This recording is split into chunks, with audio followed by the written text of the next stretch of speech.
Nul n'a le droit d'être seul sur la terre. Nous sommes sur FM Télévision. Mesdames et messieurs, bonjour. Bienvenue dans cette émission. Une émission très spéciale aujourd'hui. Sur ce bateau, je dois recevoir des cadres de l'UDPS. Avec le deux, nous allons échanger sur un sujet trop pertinent. C'est un sujet aussi sécuritaire. Là, nous sommes à Lubuntu, dans la province du Maniema, où il y a un problème entre les FARDC et les Ouazalendo. Nous allons en parler, mais avant toute chose, nous allons commencer par les congrès de l'Union de l'UDPS qui n'a pas tenu pour 6 décembre. Je ne sais pas c'est pour quand. Je commencerai avec Dominique Kandé. Bonjour et bienvenue. Bonjour, merci pour l'invitation. Par rapport à l'organisation, la tenue du congrès, selon les orientations données par la haute autorité des références, il y avait une date déjà qui a été fixée du 10 au 14. Mais dans cette histoire, nous avons vite compris qu'il y a un groupe de gens animés de mauvaise foi. Ils ont voulu créer une manœuvre dilatoire pour empêcher cette organisation d'une grande activité tant attendue par le général combattant de l'UDPS, Barti Sekedi. Et par rapport à ça, la commission des suivis et des deux commissions, ils sont tous échoués de ne pas vraiment honorer les décisions, les orientations données par la haute autorité de référence. Et si nous demandons au chef de l'État de les mettre tous ces dans les deux commissions, à côté de la commission des suivis, les mettre à côté, nous avons besoin d'une nouvelle équipe pour l'organisation de la dite congrès. Mais d'après les informations que j'ai eues par rapport, on dit qu'il y a eu un problème, c'est au niveau de l'organisation du deuil de Wampanga. Oui, vous savez, ce n'est même pas le cas de l'organisation du deuil de Wampanga. Donc, selon les orientations de la haute autorité de référence, les choses ont été claires. Notre héros, Kabasele Wampanga, il allait être enterré après le congrès et non avant le congrès. Mais comme nous avons un maréchal au sein de l'UDPS qui cherche à tout prix centraliser le tout, il ne veut pas les changements que nous prenons, il a cherché à créer des indices sérieux de culpabilité pour que Wampanga soit enterré avant le congrès, sans à l'absence de sa famille biologique et sa famille politique. Parce que Wampanga a été enterré à l'absence de sa famille biologique et sa famille politique. Et lorsque nous sommes en train de constater ce qui se passe aujourd'hui, le problème, c'est premièrement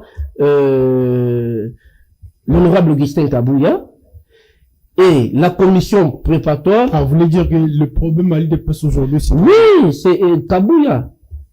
C'est Kabouya qui est auteur de tout le désordre qui se passe. Vous n'arrivez pas aussi à respecter Kabouya en tant que secrétaire général du parti. Vous savez, ici, le respect c'est autre chose. On le respecte en tant qu'il est élu national, mais notre... En tant que CG aussi, le président d'intérim.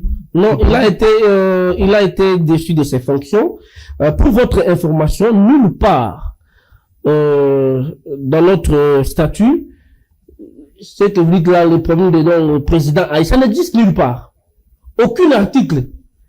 Ça n'existe nulle part, le président Aïe, ça n'existe pas. C'est juste comme il aime le pouvoir. Quand bien même c'est dans le mal, il ne veut pas céder la place à un changement que nous prenons. Donc le problème de Wampanga là, vraiment, mon frère, ça fait mal au cœur. En tant que cadre que je suis de l'UDPS, ça fait mal au cœur. Quand ce monsieur s'est battu, il a sacrifié toute sa jeunesse pour ses partis, mais vous-même, vous avez vu comment il a été enterré. Vous avez vu comment tout ça, le mal est profond et le mal, c'est Augustin Kabouya. Et aujourd'hui, nous demandons à notre autorité de référence de le mettre à côté et les deux commissions, la commission des suivis, parce qu'ils ont échoué.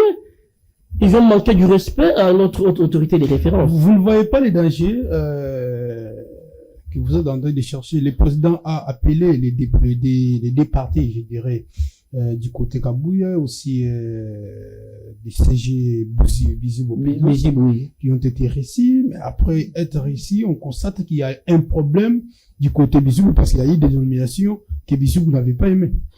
Vous allez constater entre ces deux cadres du parti, Deo Bizibu, Augustin Kabouya. Deo Bizibu, il est resté dans la logique selon les instructions qui a été données par les chefs. Et de l'autre côté, nous avons un maréchal qui a boycotté toutes les instructions données par notre chef. Les chefs veulent que chacun de vous rentre à sa place. Et Deo Bizibu, en tant que séquediste valéré, il a respecté les orientations qui a été données par les chefs. Et de l'autre côté, le maréchal a voulu s'opposer. Souvenez-vous qu'on n'était pas à chaque fois, on ne venait pas même pas à notre siège du parti. C'est parce qu'il y avait des milices. On a tout un bataillon de milices là-bas. Une fois vous êtes là pour vous prenez les changements, on va vous tabasser jusqu'à la moelle épinière. Mais le chef a dit que non, j'aimerais que tout le monde rentre à la permanence, au siège de l'UDPS. Et c'est ce qui a été fait. Vous avez vu, mais il y a même une conférence de presse qui a été tenue entre les deux hauts cadres du parti, Deo Bizibu Balola et Augustin Kabouya. Il y a même une matinée politique de réconciliation où on a fait appel à toutes les structures formelles et informelles du parti. Et on était là. Mais dans tout ça, vous allez constater que non, M. Kabouya ne veut pas se débarrasser de sa fonction-là, de sa casquette du secrétaire général, et aussi il ajoute quand même vraiment aucune disposition, il ajoute encore le président AIE, le président AIE de l'UDPS, ce qui n'existe nulle part. Donc aujourd'hui nous demandons à notre chef que non, il est temps de mettre ces gens à côté. Augustin Kabouya, la commission, les deux commissions, et aussi Deo Bizibu. Non, Deo Bizibu. Vous avez mettre tout le monde de côté. Et si je parle, quand je parle de tout le monde, je parle deux commissions, la commission préparatoire et la commission de la révisitation du statut. Et aussi, M. Augustin Kabouya, parce que le mal est profond, c'est bien lui, l'auteur de tous les désordres, c'est bien lui qui est auteur. Merci, nous allons revenir vers vous, John Kaloji. Qu'est-ce qui n'a pas marché avec le déroulement des deuils, des héros que vous aimez bien appeler Wampanga, parce que vous étiez dans l'organisation. Je vous ai vu plusieurs fois être ici dans des plateaux de télévision, mais enfin, vous avez conduit la femme du défunt dans les erreurs. Non, monsieur le journaliste, nous sommes un parti qui respecte quand même des valeurs fondamentales, aussi la dignité humaine. Nous ne pouvons jamais accepter qu'un individu à la tête du parti s'arroge le pouvoir de tout faire sans consulter les autres. Les deuils du fait Wampanga, d'heureuse mémoire, vous avez vu vous-même comment ça a été fait, avec beaucoup de précipitation, sans consulter les autres. Alors qu'il y avait une organisation qui était mise en place pour ces obsèques-là. Mais ça n'a pas été respecté. La commission qui était chargée pour l'organisation de ces obsèques a été mise en place. Mais le monarque, Augustin Kabouya, n'a pas voulu respecter quand même, au-delà de cette réconciliation qui a été demandée par la haute autorité de référence.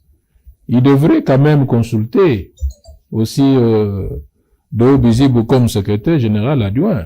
Dans le contexte où nous sommes dans l'unité, on a demandé tout le monde de rester là.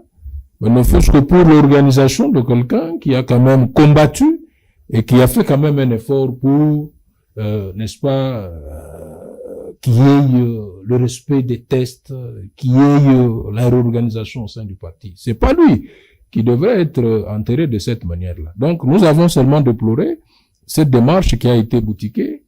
La famille est là. Vous vous rappelez même qu'on a enterré Kabasele Wampanga sans sa femme et sans sa famille. Et nous n'avons même pas été là. Vous voyez, même le secrétaire général adjoint de Obizibo n'a pas été là. Tous ceux qui sont avec nous. Nous sommes refusé. Nous n'avons pas refusé, seulement on a compris que quelqu'un est allé prendre le corps par force avec tout un bataillon de militaires. Vous voyez, hein, il est allé, il amène des bataillons de militaires comme si nous étions dans un camp pour prendre le corps, récupérer le corps et l'enterrer de la manière dont lui-même pensait. Donc c'est ce qu'on n'a pas, en tout cas, aimé. Bon, nous déplorons seulement cette démarche, mais nous voudrions à ce qu'il y ait la réorganisation du parti. Cette redynamisation du parti va nous permettre à ce que nous puissions avoir la renaissance de l'UDPS. Parce que l'UDPS est déjà au pouvoir. Les soucis qui nous animent, c'est pas la haine viscérale contre un individu. Non. C'est les soucis, c'est de voir le parti être fort à l'interne. D'avoir un parti qui doit être capable de conserver ce pouvoir. C'est pas un parti qui doit, en tout cas, patiner ou un parti qui doit tâtonner par rapport à une gestion interne. Donc, nous avons beaucoup de défis internes qu'il faut relever, mais la gestion calamiteuse ou la gestion catastrophique d'Augustin Kabouya, en tout cas, n'inspire pas confiance à la base du parti. Pouvons-nous aujourd'hui espérer un congrès, peut-être Effectivement, je crois que nous avons vu toutes ces escalades verbales ou toutes ces sorties médiatiques qui sont inopportunes et ratées pour ce moment ici en parlant du congrès. Mais il ne fait pas allusion à une date quelconque pour que le congrès puisse quand même se tenir. C'est là où ça nous interpelle. C'est ici le lieu d'ailleurs de mobiliser la base du parti, demander à toutes les structures du parti, savoir qu'il y a eu des instructions qui ont été faites, qui ont été données pour organiser les congrès. Donc, nous devons aller au congrès, c'est pour un nouveau leadership, avec des nouveaux dirigeants à la tête du parti. Vous voyez, donc le congrès, c'est un congrès extraordinaire. Et je dois vous rappeler que on doit d'abord commencer la commission. Il y a eu des commissions qui ont été mises en place, qui ont revisité. On attend le rapport. Mais ce rapport, qui a beaucoup traîné, il nous a pris beaucoup de temps, pratiquement 2 mois, dans une distraction. Mais nous venons ici de lancer un appel, qui est vraiment urgent, pour que ce mois ici ne doit pas se terminer sans qu'il y ait le congrès. Nous avons suivi ces 2 commissions qui ont donné des dates du 22 au 24. On s'y attelle. Nous sommes là pour voir si réellement ces dates seront en tout cas respectées. Que ça ne soit pas des imprécisions. Comme on en a vu avec la commission de suivi qui a fait un rapport, qui a fait sa communication pour demander à ce que les combattants puissent être calmes et que le congrès va se tenir à cette date-là, mais qui est assorti de beaucoup de contraintes d'ordre financier. Imaginez un parti au pouvoir, aujourd'hui, on doit nous parler d'un problème de financement pour un congrès. C'est invraisemblable. C'est ce que nous, on ne peut pas accepter. C'est ce qui montre qu'il y a eu une mauvaise gestion. Mais nous attendons le congrès tel que l'a voulu la haute autorité de référence Félix-Antoine Tshisekedi Tshilombo, qui est notre autorité politique, et nous attendons que tout cela soit respecté. Vous ne voyez pas que l'UDPS en question n'arrive pas aujourd'hui à jouer son rôle en tant que parti présidentiel, même je peux dire en gestion. Vous allez voir que même les mandataires, les ministres de l'UDPS sont toujours dans des détournements, dans des antivaleurs. On n'arrive pas à comprendre, ils n'arrivent pas à relever vraiment les défis. C'est quoi le vrai problème? Mais le vrai problème, c'est ce que nous sommes en train de relever ici. C'est pourquoi il y a une dynamique qui est engagée, qui est mise en place après avoir constaté que le poste réservé à l'UDPS était monnayé. Vous comprenez? Pas le secrétaire général Augustin Kabouya. Il y a eu népotisme, il y a eu clientélisme. Des postes qui étaient réservés aux combattants de l'UDPS. Ceux qui ont lutté et ceux qui méritent et qui comprenaient mieux la vision et le projet de société que nous avions. Que lorsque nous serons au pouvoir, voilà ce que nous allons apporter. La plupart ne se sont pas retrouvés. Nous avons des gens qui sont là, des novices, qu'on ne maîtrise même pas la plupart d'entre eux. C'est là où il y a des problèmes. C'est comme ça que nous disons qu'on commence d'abord à l'interne pour que nous puissions réorganiser le parti. Quand on réorganise le parti, je crois qu'avec le président de la République... Pas aussi avec les temps, il vous reste 6 et 2 ans avec quelques jours. Il n'est jamais trop tard pour rectifier. C'est comme ça que nous nous sommes déjà mis en musique pour que nous puissions réorganiser le parti. C'est pourquoi nous voulons que le congrès puisse se tenir, pour que nous puissions avoir des fils dignes d'élus de paix capables d'accompagner le président pour que le projet de société que nous avons accompagne toutes les actions que le chef de l'État est en train de faire. Parce que, imaginez que le président est en train de faire un programme qui convainc tout le monde, qu'à l'interne de son parti, il y a quelque chose qui ne va pas. Donc, ici, c'est un problème qui est interne et par rapport à une gestion. Donc, c'est ce que nous voulons. Nous sommes en train de mener un combat qui est noble. C'est pour la réorganisation du parti. Merci. Mais j'ai une question seulement. La même question doit revenir à vous les deux.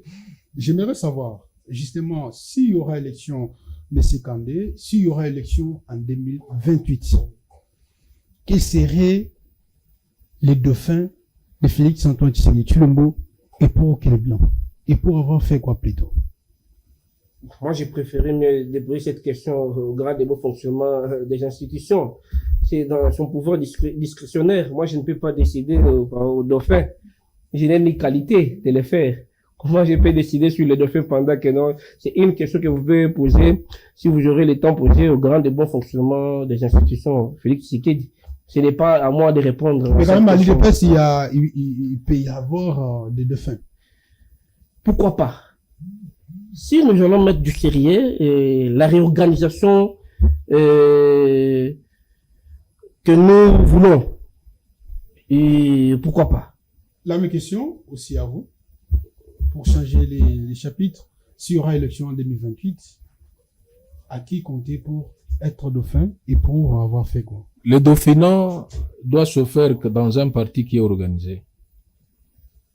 Lorsque le parti sera organisé, on pourra en parler. Ce n'est pas encore le moment. Donc c'est comme ça que nous menons ce combat pour qu'on organise le parti au moment opportun. S'il va demander à ce qu'il y ait un dauphin, celui qui peut remplacer le président, mais ça sera avec un parti qui doit être d'abord organisé. À ce moment-là, on peut penser à ça. Ce n'est pas encore le moment. Merci beaucoup. Nous allons revenir sur notre sujet qui est trop sécuritaire. Maintenant, nous parlons de la province d'Imaniema dans les territoires de Lubbutu où les Wazalendo aussi les FARDC n'arrivent pas à mieux collaborer. Qu'est-ce qui se passe réellement, Monsieur John Kalonji?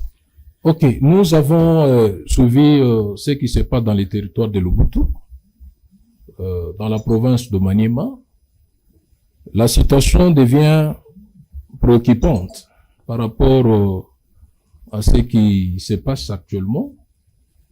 Vous avez suivi qu'il y a eu un conflit entre le FARDC et les Wazalendo suite à des incompréhensions que nous n'avons pas compris avec ceux qui sont là, qui gèrent le service de sécurité, qui doivent avoir, n'est-ce pas, de vraies informations ou des bons renseignements pour prendre une décision.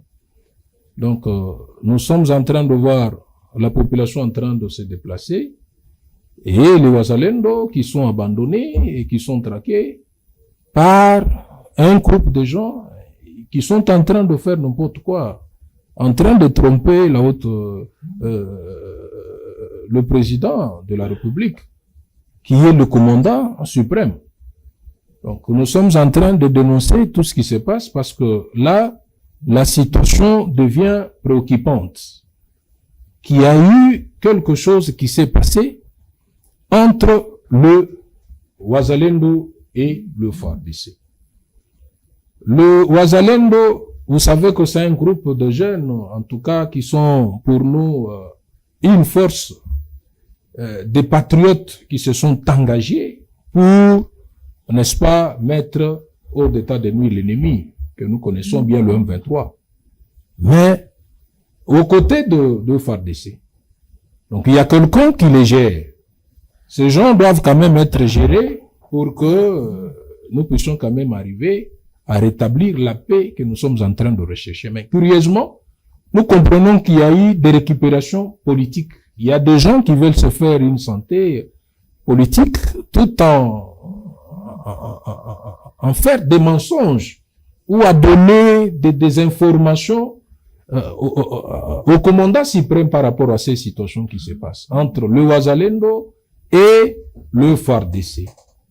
Ce qui est vrai, c'est que il y a eu ces situations-là que tous nous avons décriées. Parce qu'on ne peut pas permettre, dans ce contexte actuel, qu'entre les forces qui sont au front en train de s'affronter. C'est qu'il y a des gens qui sont ici en train d'entretenir cela. Nous devons alors tirer, en tout cas, très attention sur ces situations. Parce que ça devient plus préoccupante. Le secteur de Luboutu ne peut pas encore connaître des requins de tension où il y a des déplacements massifs. Vous savez que c'est un territoire qui devient très, très stratégique avec une zone opérationnelle qui est déjà mise en place là-bas. Ça devient plus grave parce qu'à tout moment, quand vous êtes à Luboutu, vous pouvez arriver directement à Kisangani. Si cette ville ou ce maniement avec le territoire de Luboutu n'est pas sécurisé, vous voyez ce que ça va faire. Vous voyez, il y a risque que ça puisse dégénérer, parce que si on ne contrôle pas ce qui se passe. Donc, c'est ici le lieu d'ailleurs d'en un appel au commandant suprême de prendre des mesures, en tout cas coercitives, par rapport à tous ceux qui sont en train d'entretenir ces flous-là, autour de cette insécurité créée par des gens qui sont ici à Kinshasa. Vous voyez, et même ceux qui sont sur place. Donc, nous devons d'abord citer le gouverneur du Maniema et aussi le ministre provincial. Vous avez des preuves. Non, mais ils sont censés sécuriser la population. Vous voyez, vous avez suivi dernièrement des policiers, un policier qui est allé abattre un civil pour un problème comment encore la situation. Oh non, c'est pour, non, il a pris, Soso Nangai, c'est quoi ça? Et pour ça, il y a eu des armes qui ont crépité toute la journée, et presque toute la nuit. On ne pouvait pas comprendre, mais qu'est-ce qui se passe au juste?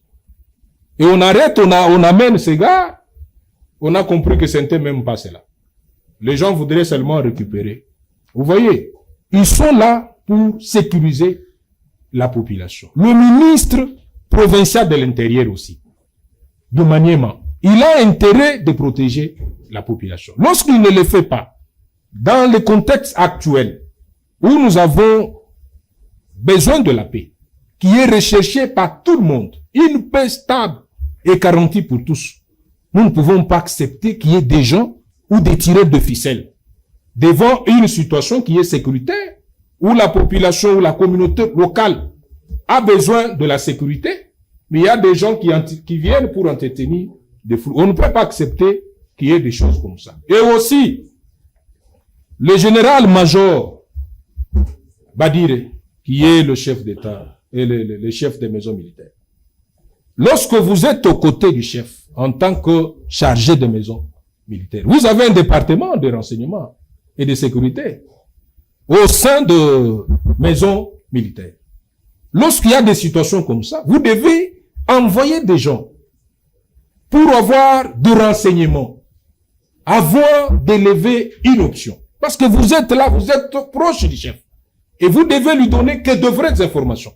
Au lieu de faire de la politique politicienne, comme les politiques le font. Ah, vous accusez vous voyez, colonels en train de faire la politique. Mais c'est ça, parce que ce qu'il dit, vous voyez, les informations que nous avons, Ah, vous parlez des preuves, Oui, mais on nous dit que mais qui n'est pas visible jusque-là. non, mais les preuves sont là parce que nous avons nos sources qui nous avons rapporté tous ces éléments que nous avons ici. Vous voyez, sur place, la communauté locale est en train d'ailleurs. Ça n'engage ni la chaîne, ni les journalistes. Non, écoutez, nous avons des sources d'information. C'est la raison pour laquelle j'ai dit, Okay. si. Non,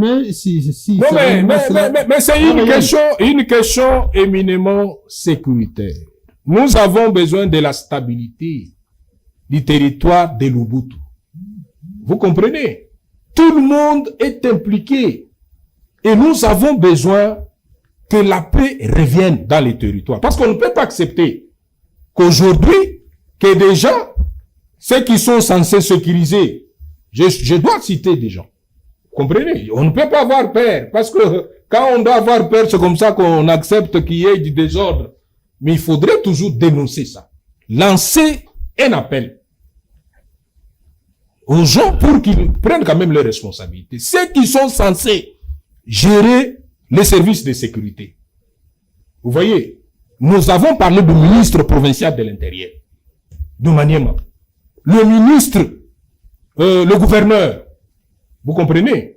Et aussi, celui qui gère le chef de maison militaire. Et même le ministre de la Défense. Il doit sécuriser. Parce que si on ne parle pas, si on n'alerte pas, on ne donne pas des informations, les gens vont risquer de donner des fausses informations pour entretenir un flou. Vous voyez ce que ça va faire au niveau de la communauté. Alors qu'il y a une vérité qui est là, mais c'est parce qu'on veut peut-être tirer des ficelles ou tirer des intérêts, on amène une autre information. Je dois vous rappeler qu'il y a un monsieur, donc un colonel qui s'appelle Boukouy, qui était là, mais qui est cité pour dire que c'est lui qui serait à la base de ce qui se passe. C'est ça les informations qu'on est en train de balancer ici. Mais c'est du faux. C'est faux ce qu'ils ont donné comme information. Nous demandons à ce que ce monsieur soit ramené ici. Parce qu'il détient beaucoup d'informations par rapport à la situation sécuritaire. Merci. Au niveau de l'Ubuntu. Merci, je dois revenir vers vous, Monsieur Kandé. À l'Ubuntu, il y a des problèmes. Le problème qui est là, c'est il y a je peux dire une incompréhension entre les FRDC et les Ouazalendo. Qu'est-ce qui se passe? Qu'est-ce qui est à la base de ce conflit? Merci beaucoup pour la question. Les Ouazalendo, en tant que mouvement autodéfense qui combattent aux côtés de l'armée officielle, il y a un problème entre les FARDC et les Ouazalendo. Ils s'opposent, ils n'arrivent pas à s'entendre. Et c'est les autorités, certaines autorités provinciales, qui sont à la base de tout ce qui se passe. Bon. Par rapport à ça, nous soulevons des aspects. Il y a soit ce que nous appelons de la traîtrise, soit de l'incompétence. Pourquoi? Lorsque ce mouvement d'autodéfense milite aux côtés de l'armée officielle, donc, ils sont appelés tous de vivre dans l'harmonie, dans l'unité, dans le respect. Et maintenant, les ennemis de la République, ils ont vite compris que s'ils laissent les patriotes Ouazalendo et les FARDC vivre en harmonie dans l'unité, ils n'auront pas, l'ennemi n'aura pas la force de bien opérer.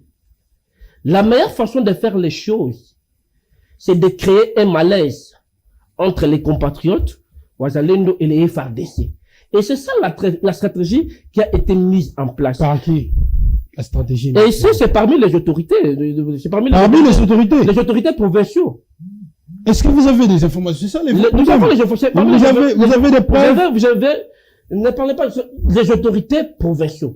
En commençant par le gouverneur et le ministre provincial de l'Intérieur.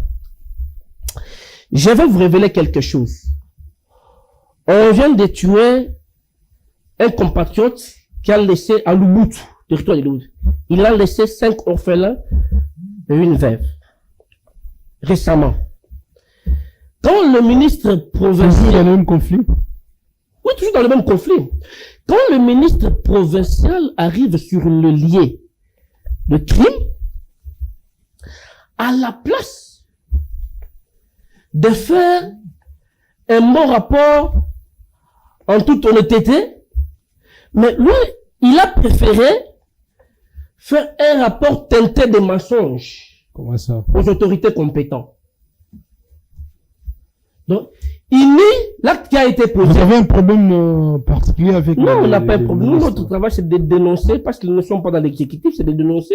Et sur les autorités dépend ce que nous disons, donc, ce que nous sommes en train de dire au sérieux et le mettre en pratique. Mener les enquêtes. Nous avons le service de renseignement dans notre pays.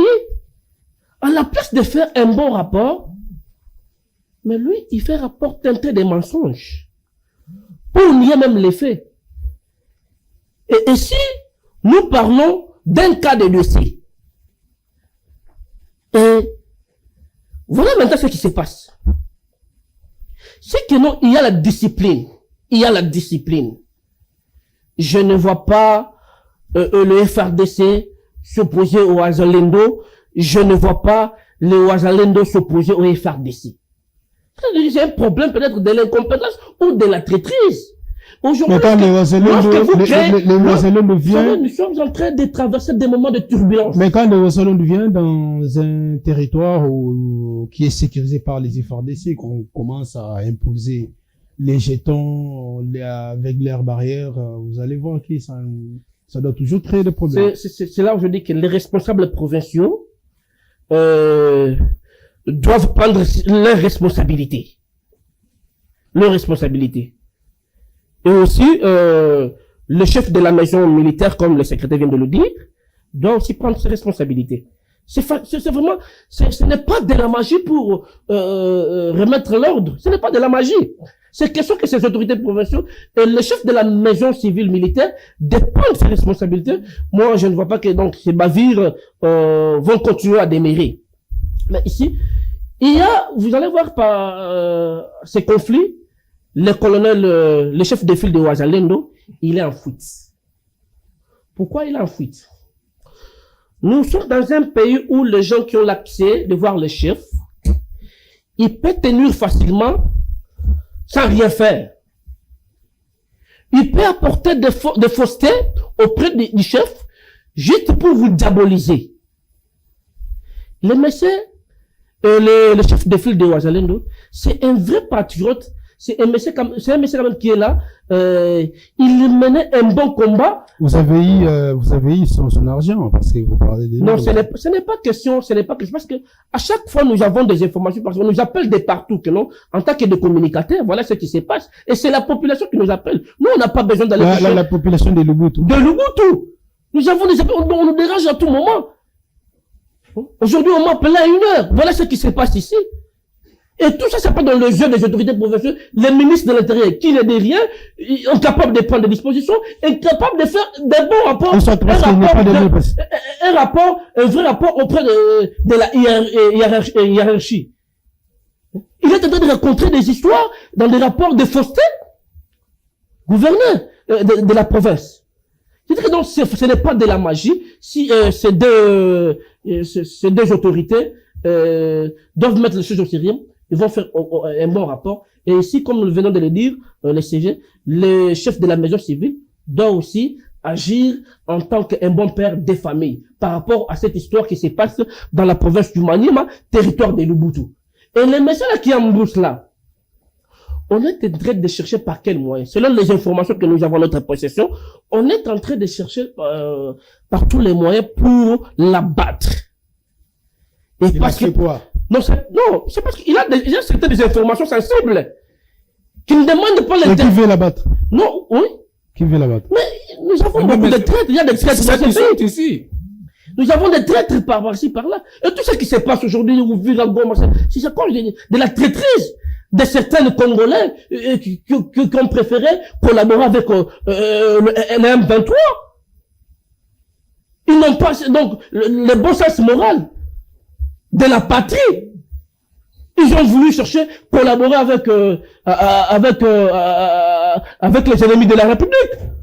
Pour lui. Et maintenant, le monsieur là est en bouche, et nous demandons, nous sollicitons le garant des bons fonctionnements des institutions, excellence monsieur le président de la République, Fatou Beton, de donner les instructions qu'on amène ces messieurs-là ici à Kinshasa.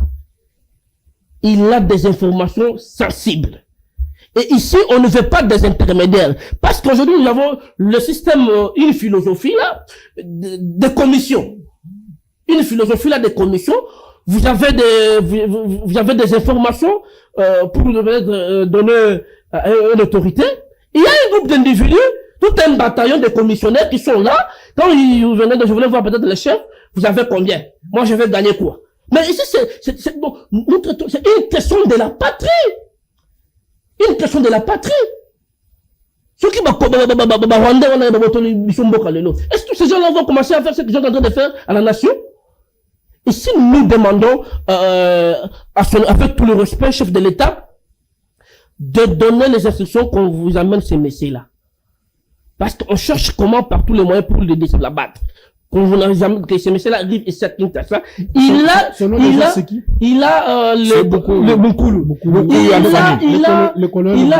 des informations sensibles, qui va mettre à la disposition du chef de l'État. On ne veut pas des intermédiaires. Merci. Nous parlons de l'insécurité.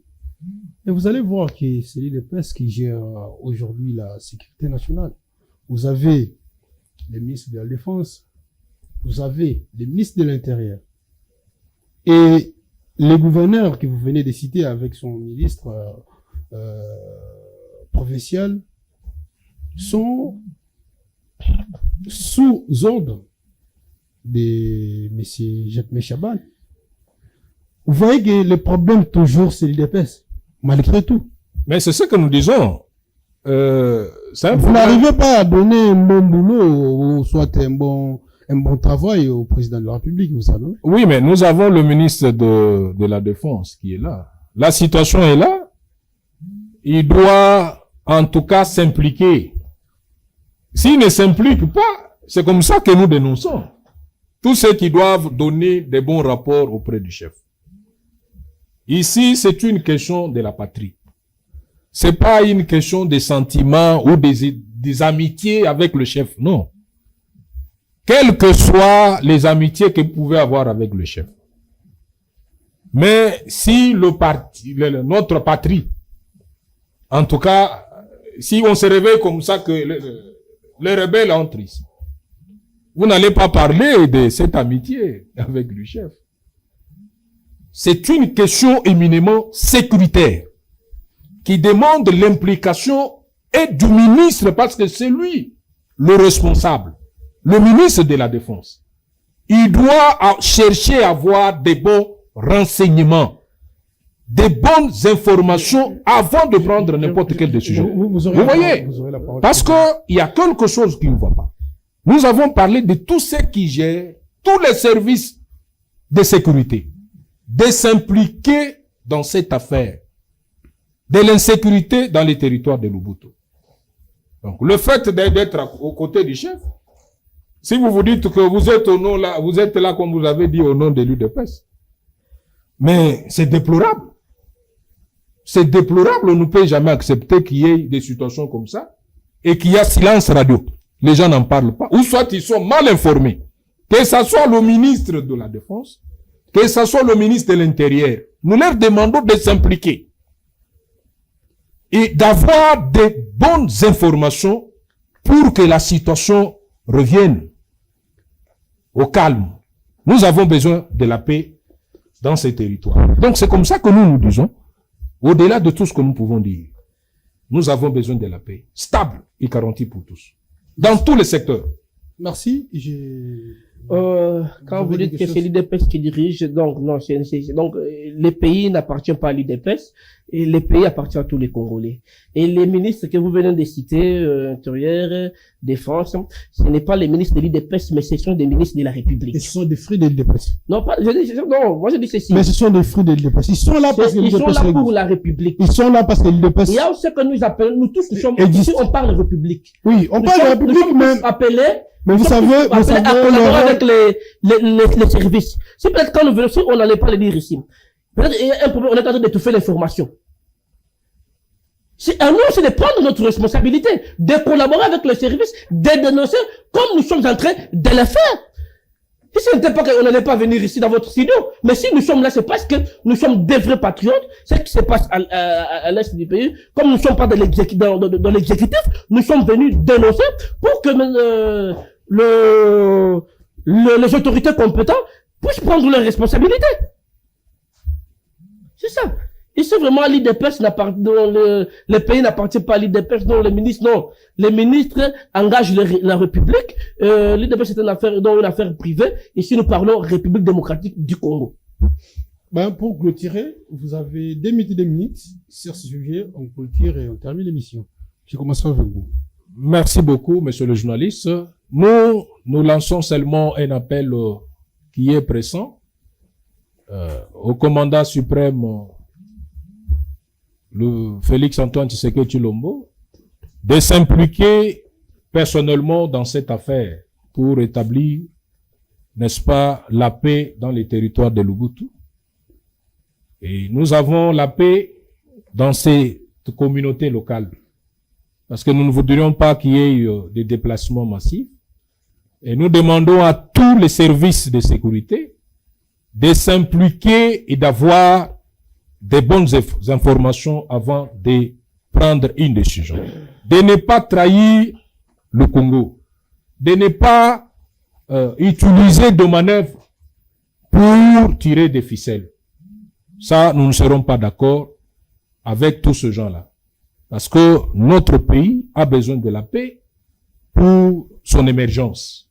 Et le président de la République, il est déjà engagé dans cette voie pour que nous puissions avoir la paix. Et nous voudrions à ce que tous ceux qui l'accompagnent, qu'ils soient de l'Est, du Nord, partout, que nous puissions entrer dans cette dynamique pour que la paix puisse revenir pour l'ensemble de tout le monde. Voilà ce que nous voulons lancer comme un message pour que chacun de nous comprenne ce que nous devons faire pour l'établissement de la si paix. vous avez un mot sur l'IDPS. Dans sur l'IDPS, nous demandons seulement aux combattants d'être vigilants et d'être déterminés pour que le congrès puisse se tenir selon les instructions de la haute autorité de référence. Plus jamais ne sera comme auparavant. Et le chef lui-même a dit, les ténèbres ne régneront plus. Donc c'est maintenant ou jamais. Et nous devons avoir un congrès pour un nouveau leadership avec des nouveaux dirigeants. Merci. Ouais, la réserve de la République.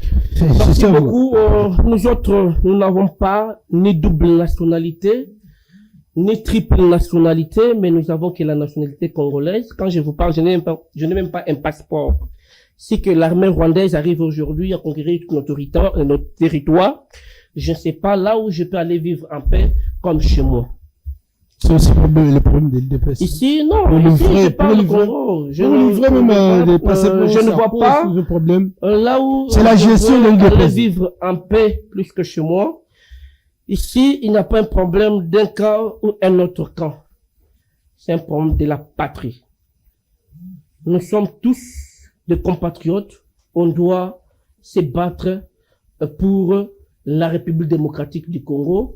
On doit quand même se référer à nos ancêtres de Kimpanvita, de Simon Kimbangu, Patrice Emery Lumumba, Etienne Tshisekedi Lumumba. Ce n'est pas un combat d'un camp ou bien d'un autre camp. Nous sommes censés tous de se battre pour dire non à l'insécurité nous imposée par les sanguineurs Paul Kagame et ses petits garçons de course, Hippolyte Kanambe, Corneille Nanga. Un mot sur l'UDPS. Bon, un mot sur l'UDPS, Excellence, Monsieur le Président de la République,